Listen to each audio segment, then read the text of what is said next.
Bismillahirrahmanirrahim. Student, I am Engineer Wasim Nasir and welcome to grade 9. अल्हम्दुलिल्लाह आप लोग grade 9 में प्रमोट हो चुके हो।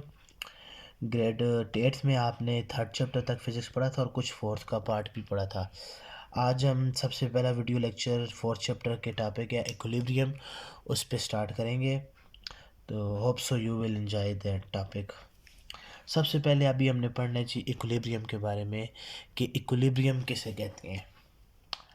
इक्विलिब्रियम आप सादे ज़ुबान में ये कह सकते हैं कि जब किसी चीज़ के अंदर कोई चेंज ना आ रहा हो then it is said to be an equilibrium. Like इसकी डेफिनेशन बुक के ऊपर जो लिखी है यहाँ से यहाँ तक आप देख सकते हो।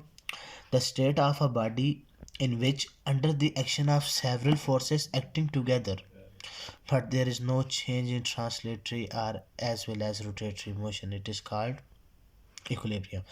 यानी कि कहता है कि ऐसा सिस्टम जिसमें बॉडी के ऊपर रैंडमली बहुत सारी फोर्सेस एक्ट कर रही हों, अलॉन्ग एक्स एक्सिस भी बहुत सारी फोर्सेस हों, अलॉन्ग वाई एक्सिस भी बहुत सारी फोर्सेस हों, बॉडी के ऊपर मतलब एक टाइम पे काफ़ी ज़्यादा फोर्सेस लगे या ना लगे, लेकिन जो चीज़ है that there will be no change.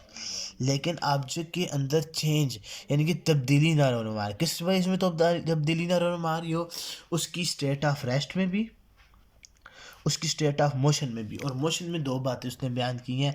अगर वो ट्रांसलेटरी मोशन कर रहा है तो उसकी वो ट्रांसलेटरी मोशन भी उसी तरह एज इट इज़ कंटिन्यू रहे, और अगर वो रोटेटरी मोशन कर रहा है तो एज इट इज़ यूनिफॉर्मली वो रोटेटरी मोशन भी ही करता रहे, वो अपनी मोशन के अंदर चेंज ना प्रोड्यूस करे, और अपनी अगर रेस्ट है तो रेस्ट में भी चेंज प्रोड्यूस ना करे। This is said to be as equilibrium.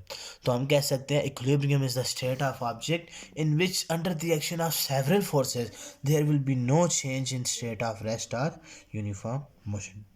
Okay, यानी कि अगर ऑब्जेक्ट के अंदर की रेस्ट या मोशन में अगर आपके पास कोई भी चेंज नहीं आ रहा तो हम इसको कहेंगे इक्विलिब्रियम। अब इसके बाद इक्विलिब्रियम जो है वो दो किस्म की हो सकती है, उसकी दो टाइप्स हैं। There are two types of equilibrium. The effect of a force is to produce change in translatory motion, or effect of torque is to produce the change in rotatory motion. Thus the equilibrium is divided into, कहते हैं equilibrium आपके पास, अभी मैंने आपको जिस तरह बताया कि स्टूडेंट अगर ऑब्जेक्ट रेस्ट में है और वो रेस्ट पे ही रहे देन इट इज़ इक्विलिब्रियम, और अगर ऑब्जेक्ट मोशन में है और वो मोशन में ही रहे then it is said to be in also in equilibrium. तो इस तरह दो टाइप्स हैं। When a body is at rest under the action of several forces acting together and several torque acting together it is said to be in static equilibrium। यानी कि अगर object के ऊपर एक्चुअली अब आपको ये फोर्स और टार्क वाली बात समझ नहीं आएगी, 2 मिनट थोड़ी देर गुजरे मैं आपको ये बताता हूँ कि फोर्स और टार्क वाली बात वो क्यों कह रहे हैं। Under when a body is at rest under the action of at rest, यहाँ पे सबसे इंपॉर्टेंट बात है रेस्ट, कि अगर बहुत सारी फोर्सेस भी लगे, बहुत सारे टार्क भी लगे, हर चीज़ उसको चेंज करने की कोशिश करे, लेकिन उसके बावजूद वो रेस्ट पे है then it is said to be in static equilibrium. यहाँ पे आप देख सकते हो उसने एग्जांपल दी है, book resting on a table, it is the example of equilibrium. इसके अलावा और भी बहुत सारी एग्जाम्पल्स हो सकती हैं, लाइक आप कह सकते हो person sitting on a chair, एक बंदा बैठा हुआ है, इट इज़ एन इक्विलिब्रियम।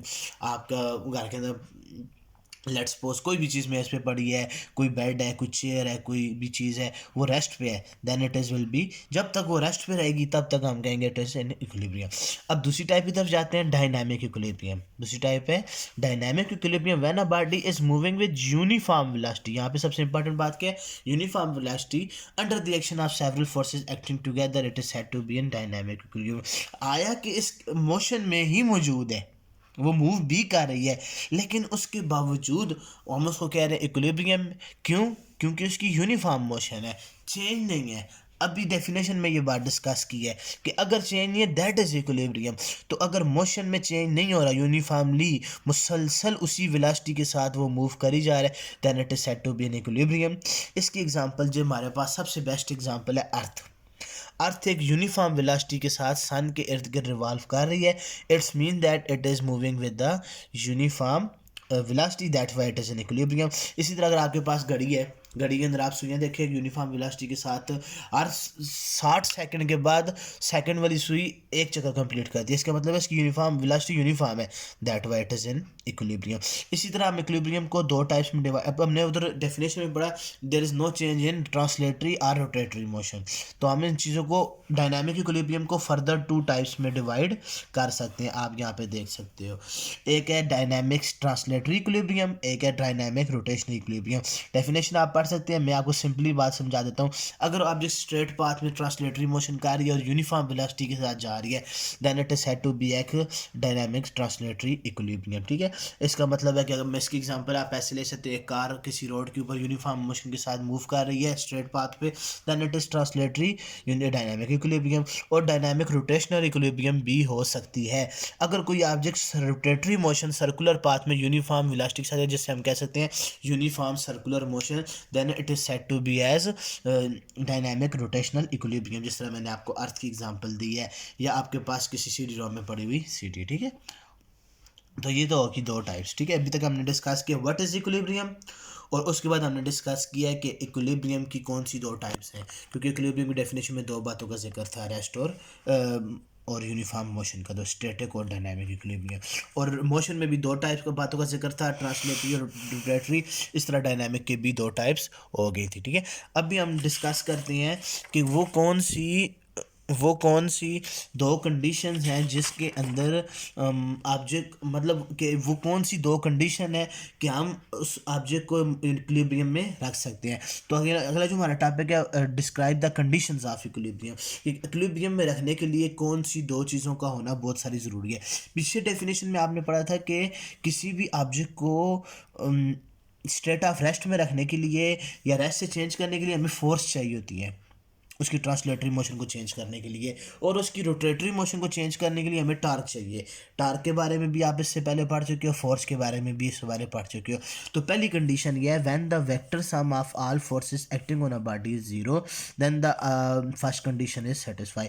यानी कि ऑब्जेक्ट के ऊपर बहुत सारी फोर्सेस लगे, लेकिन उन तमाम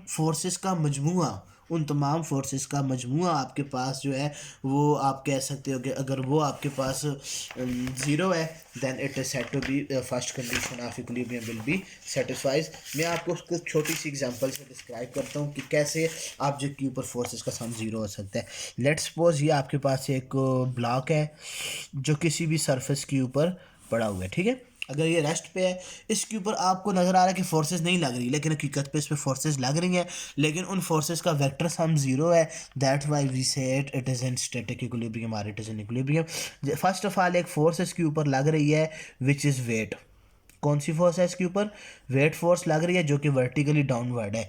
तो इस थर्ड चैप्टर में आप पढ़ चुके हैं वेट का नॉर्मल रिएक्शन होता है जिसको हम नॉर्मल फोर्स कहते हैं, एफ एन, ठीक है। एफ एन जो होती है और वो वेट जो होता है ये एक दूसरे का अपोजिट डायरेक्शन होती है। तो weight minus F N, this is the vector sign. Minus क्यों है? क्योंकि ये एक दूसरे की अपोजिट डायरेक्शन में होती है, ये माइनस साइन अपोजिट शो कर रहा है। इनका जो एक दूसरे के बराबर होती है, इफेक्ट कैंसिल हो गया, ये जीरो हो जाता है। अब दो फोर्सेस लग तो रही हैं, फोर्सेस तो लग रही हैं, लेकिन फोर्सेस लगने के बावजूद उनका सम क्या है? जीरो है, that's why it is in equilibrium. तो इसलिए इसने ये बात कही थी, इसीलिए इसने ये बात कही है कि under several forces acting together, कि बहुत सारी फोर्सेस लग भी रही हों लेकिन उसके बावजूद वो जीरो पे हो, तो पहली कंडीशन ये है कि उनकी तमाम फोर्सेस का सम इक्वल होना चाहिए जीरो के। जिस तरह उसने यहाँ पे बताया कि एफ नेट फोर्स, जैसे करीब करें इसको, जैसे उसने बताया कि नेट फोर्स जो है वो बहुत सारी फोर्सेस का सम के बराबर है, लेकिन क्या पता इनमें से किसी के एक दूसरे के अपोजिट डायरेक्शन में हो, और ये आपके पास किसके बराबर है? जीरो। तो इसको मैथमेटिकली हम ऐसे नोट कर सकते हैं। तो टॉपिक आप ऐसे लिखोगे, आप ऊपर को बताते कंडीशन ऑफ इक्विलिब्रियम, आप एडिंग दोगे फर्स्ट कंडीशन, उसकी स्टेटमेंट लिखोगे, इसके ऊपर आपने एडिंग देनी है स्टेटमेंट के ऊपर, और इसके ऊपर आपने एडिंग देनी है मैथमेटिकल फॉर्म। तो ये फर्स्ट कंडीशन थी। अब मैं जाता हूँ दूसरी कंडीशन की तरफ। ओके, अब मैं आपको बताता हूँ सेकंड कंडीशन। सेकंड हमने ये बात की थी कि ऑब्जेक्ट की रोटेटरी मोशन में भी चेंज ना हो, और रोटेटरी मोशन में चेंज प्रोड्यूस करने वाली चीज़ होती है टार्क, जो कि आप इसी चैप्टर में पहले टॉपिक में पढ़ चुके हो।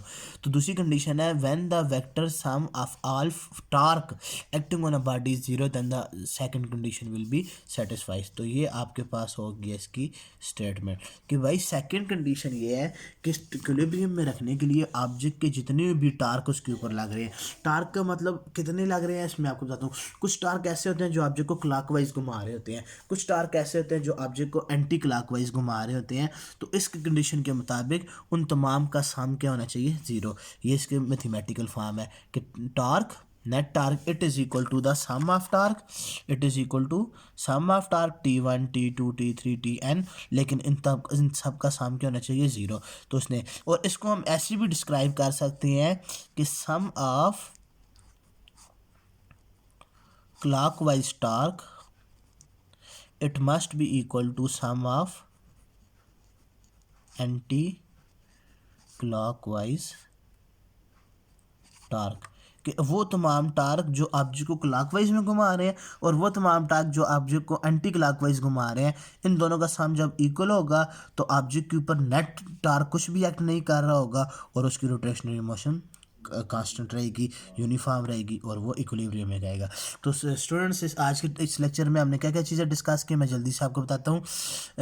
हमारे पास तकरीबन अब 1 ही मिनट है और वीडियो में। अब हमने ऐसे ये करना है कि आपने सबसे पहले इक्विलिब्रियम की डेफिनेशन लिखनी है कि व्हाट इज़ इक्विलिब्रियम। उसकी फ़ौरन ही बाद आपने बताना है what are the types of equilibrium, क्योंकि there are 2 types of equilibrium. अच्छा, मैं आपको इक्विलिब्रियम की कोड डेफिनेशन सुना देता हूँ, वो आप मतलब कि वीडियो आपके पास है, आप उसको लिख सकते हैं। The condition are the state of object in which the body is state of rest और यूनिफॉर्म मोशन। ऐसी स्टेट जिसमें बॉडी स्टेट ऑफ रेस्ट या मोशन में है, यूनिफॉर्म मोशन में है, then it is said to be in equilibrium. लेकिन book वाली जो डेफिनेशन दैट इज गुड। फिर आपने टाइप्स लिखनी है, टाइप्स की डेफिनेशन और एग्जांपल लिखनी है। फिर आपने हेडिंग देनी है कंडीशन, आपने लिखना है there are 2 conditions of equilibrium, first condition and second condition. उसमें स्टेटमेंट और मैथमेटिकल फॉर्म लिखनी है। Hope so you will enjoy this topic. इंशाल्लाह मिलेंगे नेक्स्ट वीडियो के साथ। Thank you very much.